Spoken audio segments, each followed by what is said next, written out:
why you're avoiding the one thing that could change everything. And that's the strategic power of feedback. I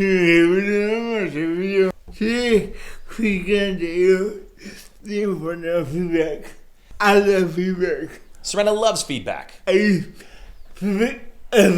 can. And you should too. How? And I will tell you how. And why? Take it away, Chris. I'll take it away, Sourena. Many of us think feedback is criticism. It's a personal attack on us. It's just telling us what we're not doing right. You have a boss that might scold you, or you're out to dinner and your spouse says, don't talk about politics, or you've got teachers or coaches always telling you that you can do things better. So what oftentimes happens is people ignore it, right? They don't want to let it bruise their ego, and they just see it as something negative. But when you do that, you're missing the one strategic tool that could get you exactly where you want to go. The problem, again, is that people treat feedback like it's a personal attack, right? They either ignore it completely or they take it personally, neither of which are healthy, because feedback, when done the right way and received the right way, is one of the most beneficial things that you can do for your goal achievement and your success. Because remember, the reality is the feedback's not really about you. It's about where you're going. And you can't fix what you don't measure. And growth requires outside perspectives. So what is feedback? Actually, it's not an attack. Your mindset has to be that it is a strategic tool, right? Someone looking at what you've done and giving you advice on how to improve it. That's one of the quickest ways to get to your goal, is by having the right people give you the right kind of feedback. And again, not treating it like it's an attack. And when you look at successful people, there's a pattern, right? Basketball players have shooting coaches. Baseball players have hitting coaches, right? Executives have board of directors that give them feedback. They have business advisor, right? Writers have editors. All these people who are doing these amazing things, they're getting feedback and help from somewhere, right? But high performers actually seek feedback. Sourena really values feedback. As someone with a disability and as an entrepreneur, he knows that feedback is crucial to his success. He wouldn't be where he is today if he didn't get feedback from others. Sourena's core skill is content creation and writing, and you're seeing that live now in action. Where's the gap? Everywhere else, because of his disability, right? So without feedback, he would stay stuck, or he would never start things. But using the feedback, figuring out how to deal with all of those gaps and how to improve his content creating and writing and all of those things is one of the keys and one of the reasons he's been that successful, right? But high-end coaching and consistent input, they help clarify your thinking. It's very valuable. Why most people reject feedback?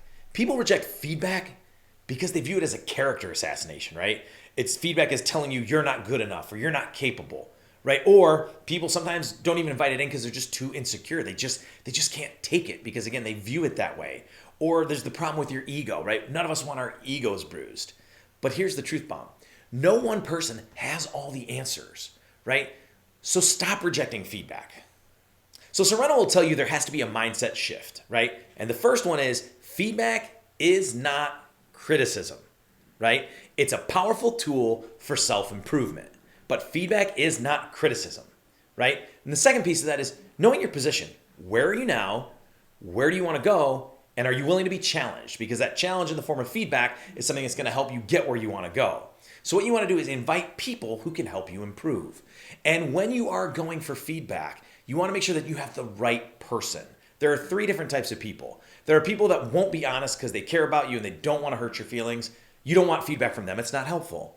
And then we've all got the Debbie Downers in our life, right? Wah, wah, that no matter what, everything is wrong and everything is bad. You don't want that feedback either. What you're searching for, and this came from Tasha Urich's book, Insight, is what we call the loving critic. The people who care about you, who are invested in you as a person, both personally and professionally, that are willing to give you the kind of feedback you need, that they're willing to tell you, even if it might be a little bit rough, but that's going to actually help you develop. So find those loving critics and make sure that is part of your mindset shift. So Sourena has a simple approach for how you actually use feedback. It's one thing to get it, but obviously putting it into action and using it is where the real success happens, right? So ask someone to look at what you're doing. What am I missing? How can I improve, right? And I'll tell you personally as a speaker, I used to go and there's generally somebody that's helping out in the room that you're speaking in. And I would say, hey, give me some feedback afterwards. And I would go to them afterwards. And no matter if I was great or not great or somewhere in the middle, I'd say, how was it? And they would say, great. Because what else? They don't know me. They're not going to give me real feedback. So again, to actually use it and get valuable feedback, now I would say, when I have somebody in the room helping, when I'm doing a keynote presentation, I would say, hey, do me a favor and tell me 2 things you thought I did really well that really resonated. And then tell me 2 things that I could do better next time or something that maybe I missed. You'll be surprised when you ask for feedback in a certain way, you get better answers. So that's the simple approach, right? Just ask people, how can I improve? What am I missing? Or you can take a more formal approach, which a lot of very successful people do.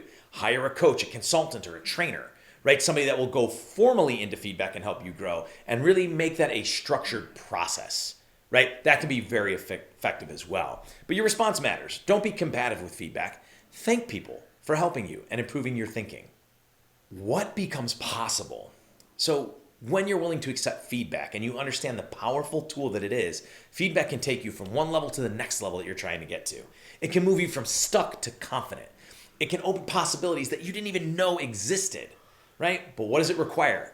An open mind, a willingness to learn, putting that ego in check, and recognition that feedback is strategic and crucial and not an assault on your character. Your challenge, everyone, and Sourena will tell you, everyone is always just a few mindset shifts away from their next level.